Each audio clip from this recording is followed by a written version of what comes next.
അസ്സലാമു അലൈക്കും വറഹ്മത്തുള്ളാഹി വബറകാതുഹു. പ്രിയപ്പെട്ട രക്ഷിതാക്കളെ, വിദ്യാർത്ഥികളെ, സുന്നി വിദ്യാഭ്യാസ ബോർഡ് ഇംഗ്ലീഷ് മീഡിയം സ്കൂളുകളിൽ 4ാം തരത്തിലേക്ക് തയ്യാർ ചെയ്ത മസാൽ ഫിഖിന്റെ വർക്ക് ബുക്കിന്റെയും 5ാമത്തെ ചാപ്റ്ററാണ് വായിക്കുന്നത്. മല്ലാഇനാൻ എന്ന ഹെഡിങ് കൊടുത്തിട്ടുള്ളത്. എന്താ അർത്ഥം? ശാപനിമിത്തമായ 2 കാര്യങ്ങൾ എന്താകുന്നു എന്നാണ് മുത്തനബി സല്ലല്ലാഹു അലൈഹി വസല്ലമ തങ്ങളോട് സ്വഹാബികൾ ചോദിച്ചതാണ്. ഏതായിരുന്നു നബിയെ ശാപനിമിത്തമായ 2 കാര്യങ്ങൾ? അപ്പോൾ മുത്തനബി സല്ലല്ലാഹു അലൈഹി വസല്ലമ തങ്ങൾ പറഞ്ഞു, ജനങ്ങൾ സഞ്ചരിക്കുന്ന വഴിയിലും വിശ്രമിക്കുന്ന തണലിലും വിസർജിക്കൽ. ഈ 2 കാര്യങ്ങളാണ് ശാപനിമിത്തമായത്. ആളുകൾ സഞ്ചരിക്കുന്ന വഴിയിൽ മൂത്രയിക്കുക അല്ലെങ്കിൽ കാഷ്ടിക്കുക, അതുപോലെ തന്നെ വിശ്രമിക്കുന്ന തണലിലൊക്കെ മലമൂത്ര വിസർജനം നടത്തുക എന്നുള്ളത് വലിയ കുറ്റമുള്ള കാര്യമാണ്.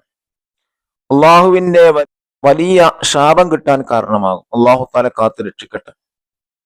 അതുപോലെ തന്നെ പാഠത്തിൽ പറയുന്നത് എങ്ങനെയാണ് മനോഹരം ചെയ്യേണ്ടത്, എങ്ങനെയാണ് വൃത്തിയാക്കേണ്ടത്, അതുപോലെ തന്നെ വിസർജനം ചെയ്യുമ്പോഴുള്ള മര്യാദകൾ എന്തൊക്കെ, എവിടെയാണ് വിസർജിക്കാൻ പാടില്ലാത്തത്. മറ്റൊരു പ്രധാനപ്പെട്ട കാര്യം ചർച്ച ചെയ്യുന്നത് മലിനീകരണത്തെ കുറിച്ചാണ്. നമ്മുടെ നാട്ടിൽ സാധാരണ കണ്ടുവരാറുള്ളത് പുഴയിലും തോടുകളിലും കുളങ്ങളിലൊക്കെ ആടുമാട് വേസ്റ്റുകളും കോഴി മാലിന്യങ്ങളും മറ്റു പ്ലാസ്റ്റിക്കുകളൊക്കെ ഇട്ട് വെള്ളം മലിനീകരിക്കുന്ന ഒരു കാഴ്ചയാണ് കാണുന്നത്. തീർച്ചയായും നമുക്ക് തന്നെ അത് വളരെയധികം അപകടം പിടിച്ചതാണ്. അത് കാരണമായി വെള്ളം മലിനമാവുകയും ആ വെള്ളം ഉപയോഗിച്ചാൽ രോഗത്തിന് വലിയ രോഗം പിടിപെടാനുള്ള സാധ്യത കൂടുതലാണ്. അത്തരം മോശപ്പെട്ട കാര്യങ്ങളൊക്കെ കുട്ടിക്കാർക്ക് വർജിക്കും. നമുക്ക് പാഠം വായിക്കാം. നമുക്ക് പുഴ മലിനമായി. ഒരു പത്രവാർത്തയാണ് കൊടുത്തിട്ടുള്ളത്.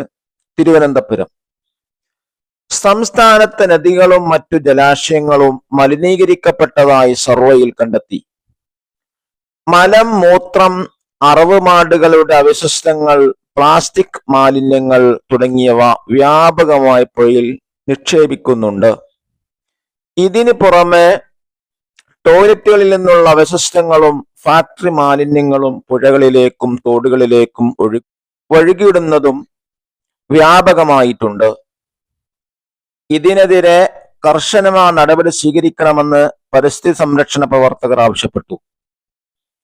ഇത്തരം കാര്യങ്ങൾ ചെയ്യുന്ന സാമൂഹ്യ വിരുദ്ധരെ മാതൃകാപരമായി ശിക്ഷിക്കണമെന്നും അവർ സർക്കാരിന് അഭ്യർത്ഥിച്ചു. വളരെ ശ്രദ്ധേയമായ ഒരു പത്രകട്ടിങ്ങാണ്. നമുക്ക് പാഠം വായിക്കാം.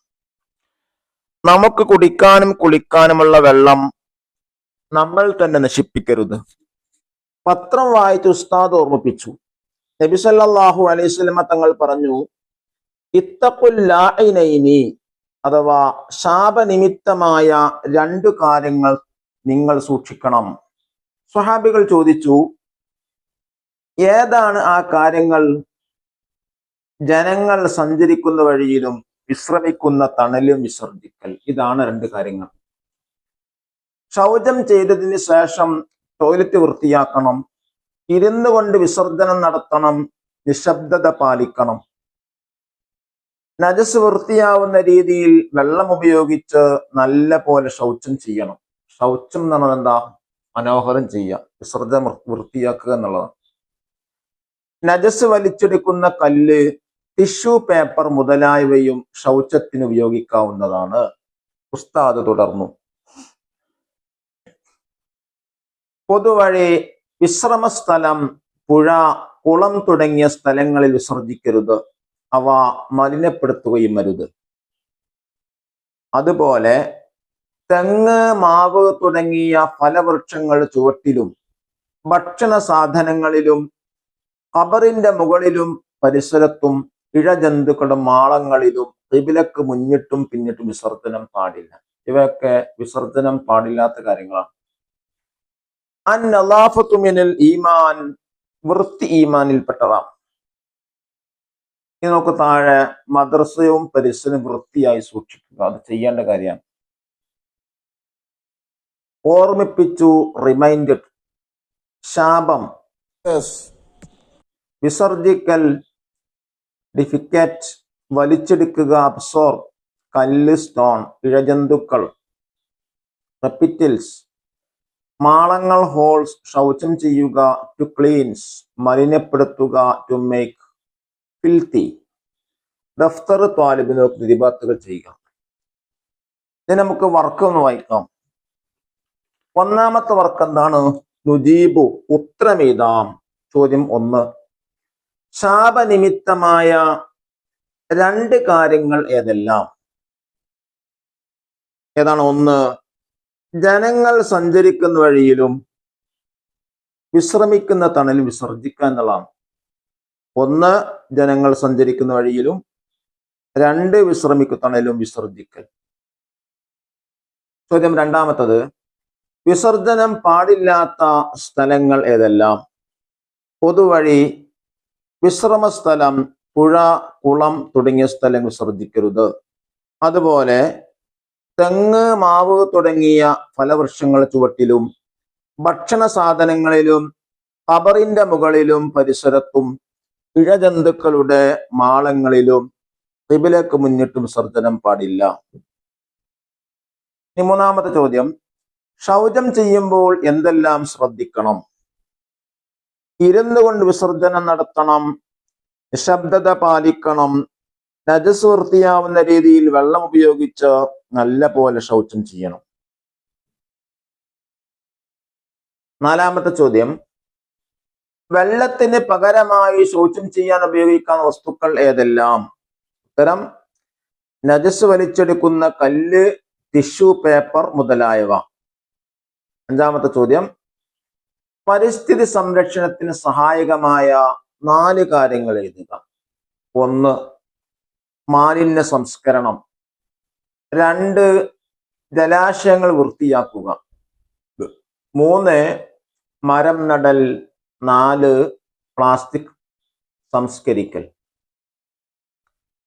2ാമത്തെ പ്രവർത്തനം നോക്കൂ. നുബയ്യിന സിയാഖ്, സന്ദർഭ ഇതാണ്.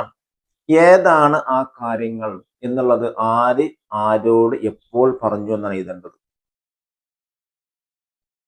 നോക്കൂ, നബി സല്ലല്ലാഹു അലൈഹി വസല്ലമ തങ്ങൾ പറഞ്ഞു, ഇത്തഖുല്ലാഇനൈനി, ശാപനിമിത്തമായ 2 കാര്യങ്ങൾ നിങ്ങൾ സൂക്ഷിക്കണം. സ്വഹാബികൾ ചോദിച്ചു, ഏതാണ് ആ കാര്യങ്ങൾ? ജനങ്ങൾ സഞ്ചരിക്കുന്ന വഴിയിലും വിശ്രമിക്കുന്ന തണലും വിസർജിക്കൽ. ഇതാണ് സന്ദർഭം. ഇനി 3ാമത്തെ വർക്ക് തഖ്സീസ്, ഒരു അസൈൻമെന്റ് ചെയ്യാനാണ്. 1, നിങ്ങളെ നാട്ടിൽ നടക്കുന്ന പരിസര മലിനീകരണത്തെ കുറിച്ച് റിപ്പോർട്ട് തയ്യാറാക്കി നടപടി സ്വീകരിക്കാൻ ആവശ്യപ്പെട്ടുകൊണ്ട് ഗ്രാമപഞ്ചായത്ത് പ്രസിഡന്റിന് ഒരു കത്തെഴുതുക. ബഹുമാനപ്പെട്ട പഞ്ചായത്ത് പ്രസിഡന്റിന്റെ ശ്രദ്ധയിലേക്ക്, ഞങ്ങളുടെ നാട്ടിലെ കുളത്തിലെല്ലാം വേസ്റ്റുകളും പ്ലാസ്റ്റിക്കുകളും കൊണ്ടുവന്ന് ഇട്ട് വെള്ളം മലിനമായിരിക്കുകയാണ്. ജനങ്ങൾ ശുചീകരണം നടത്തുന്ന ഇടമായതുകൊണ്ട് തന്നെ രോഗങ്ങൾ പടർന്നു പിടിക്കാൻ സാധ്യത കൂടുതലാണ്. ഇതിനെതിരെ നടപടികൾ സ്വീകരിക്കണമെന്ന് അപേക്ഷിക്കുന്നു. 5ാമത്തെ വർക്ക് നഖറു വനക്തുബ്, വായിച്ചിട്ട് ഇതേപോലെ ഇതാണ്. 1, ഇത്തഖുല്ലാഇനൈനി. 2, സ്വല്ലല്ലാഹു അലൈഹി വസല്ലം. 3, പുഴ. 4, ടോയ്ലറ്റ്. 5, പത്രം. 6, ഫലവൃക്ഷം. 7, വിശ്രമസ്ഥലം. 8, വിസർജനം. 9, ഇഴജന്തു. അല്ലാഹു തആല ഇത്തരം കാര്യങ്ങൾ ശ്രദ്ധിക്കാനുള്ള തൗഫീഖ് നമുക്കെല്ലാവർക്കും പ്രദാനം ചെയ്യട്ടെ എന്ന പ്രാർത്ഥനയോടെ അസ്സലാമു അലൈക്കും വറഹ്മത്തുള്ളാഹി വബറകാതുഹു.